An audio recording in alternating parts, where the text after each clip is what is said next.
ప్రజాస్వామ్యంలో రావి నారాయణ రెడ్డి గారు లాంటి వాళ్ళు ప్రజల కోసం అహర్నిశలు కృషి చేసిన ఎవరినైనా స్ఫూర్తిని తీసుకోండి.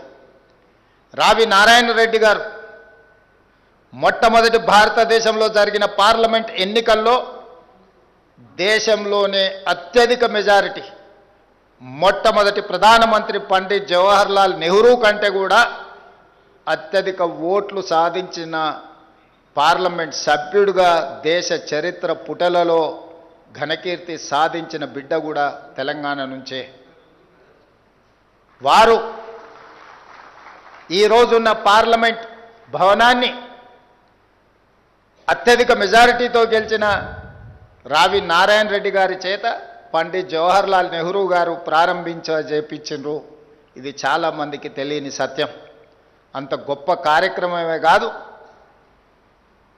జమీందారులు జాగీర్దారులు భూస్వాముల చేతుల్లో ఉన్న లక్షలాది ఎకరాల భూములను అగ్రికల్చర్ సీలింగ్ యాక్ట్ తీసుకొచ్చి ఈరోజు పేదవాళ్లను కూడా భూ యజమానులను చేసిన చట్టాలను తీసుకొచ్చిన బూర్గుల రామకృష్ణారావు గారు, పివి నరసింహారావు గారు కూడా ఈ ప్రాంతం నుంచే ప్రాతినిధ్యం వహించారు. అధికారులుగా ఎస్ఆర్ శంకరన్ గురించి నేను మీకు చెప్పాల్సిన అవసరం లేదు. తప్పకుండా మీరు పోటీ పరీక్షలకు సిద్ధమవుతున్నప్పుడు చదివే ఉంటారు. ఇప్పుడు డీజీ గారు చెప్పిన మాటల్లో వినే ఉంటారు.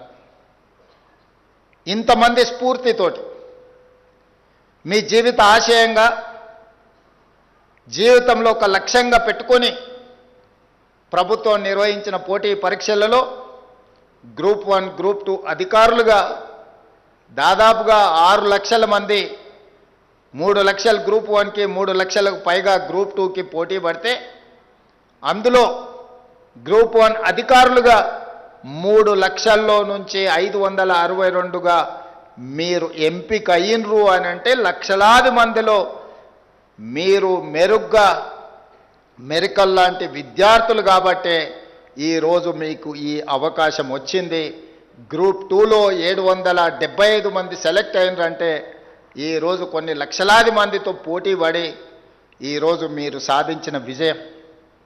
మీకు తెలుసు, గ్రూప్ 1 పరీక్షలు నిర్వహించినప్పుడు కానీ ఉమ్మడి రాష్ట్రంలో 2011లో గ్రూప్ 1 పరీక్షలు నిర్వహిస్తే నియామక పత్రాలు నాకు తెలిసి 2019లో నియామక పత్రాలు అందించారు.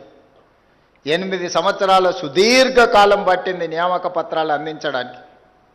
కానీ 2011లో నిర్వహించిన గ్రూప్ 1 పరీక్షలు 2025 సంవత్సరం వరకు దాదాపుగా 15 సంవత్సరాలు పోటీ పరీక్షలే నిర్వహించలేని పరిస్థితిలో ఉమ్మడి రాష్ట్రం కానీ తెలంగాణ రాష్ట్రంలో పరిస్థితులు ఉండే.